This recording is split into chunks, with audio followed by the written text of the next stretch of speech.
Hi, my name is House Ruel. I wear what I make, and I can teach you how to wear what you make. Happy holidays.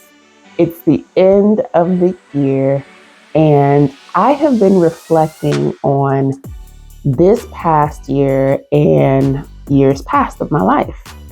And in the context of sewing, I have been thinking about my time as a beginner sewist, and in particular, all of the things that I wish I had known as a beginner sewist, things that I wish more experienced sewists had told me, because now that I have experience, I know that these things would have helped me cut the learning curve steeply, dramatically. And it's a long list of things, but I wanted to share with you just 5 of those things. Is that all right? All right. The first thing that I wish I had known as a beginner is that not all stitches are created equally. What I mean by that is that different stitches have different functions and purposes, and there are even different stitches that you should be using with different types of fabric. I did not know that as a beginner, and so I used pretty much just one stitch to make everything. And things didn't quite come out right.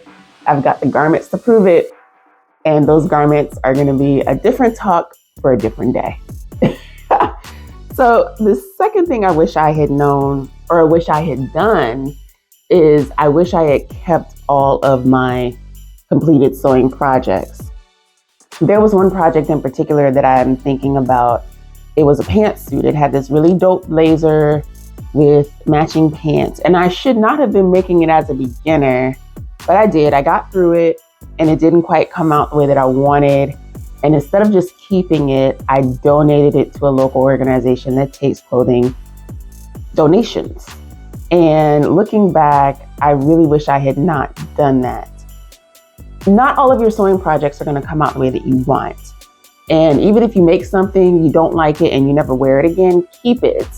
Because those are records of the things that you've made. Well, first of all, they're yours, right? You made it. And second, they are a record of the things that you've made at different points of your skill level and your journey as a sewist. And when you get discouraged, when you get in a slump, you don't feel like doing it anymore, and you're questioning whether or not you want to keep going, it's great to see how far you've come. I have done that. I've looked at how far I've come with a lot of the things that I've made, and it is encouraging, all right? So the third thing I wish I had known is that I needed a dedicated sewing space. Now, you don't need like a whole studio. You may not even have the space in your home to dedicate like an entire room. That's fine. But you do need maybe like a little space in one of your rooms, or maybe different pockets throughout your home that are dedicated to your craft of sewing. It's really difficult to commit to any craft where you don't have a dedicated space to practice and produce. Sewing is no different. You need a dedicated sewing space.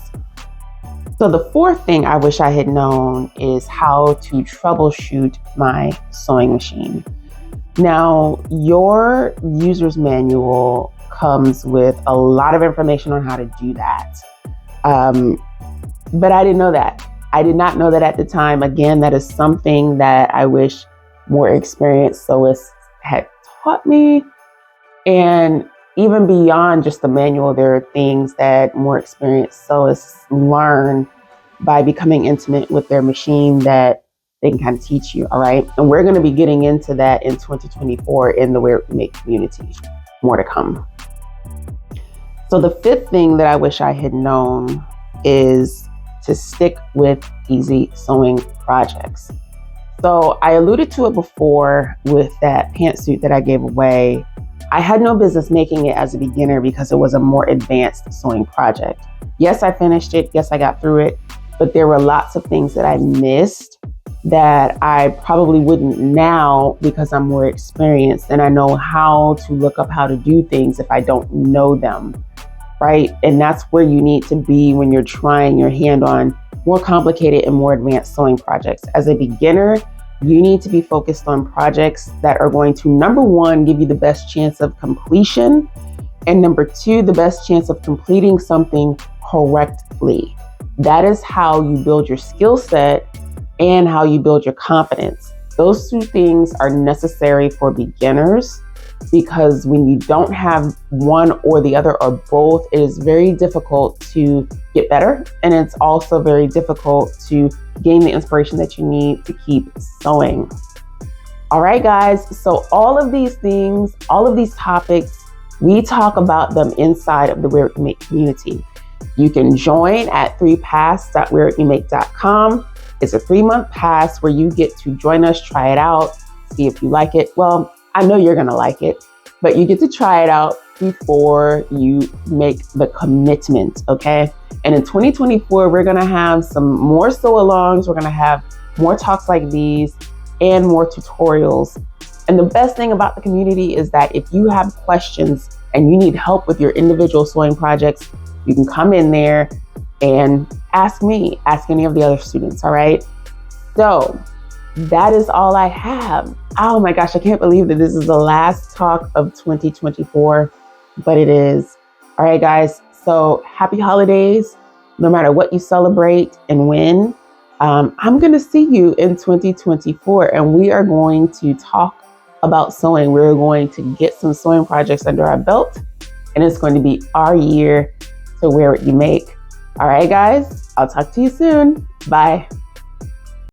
You gonna come over here with my mom?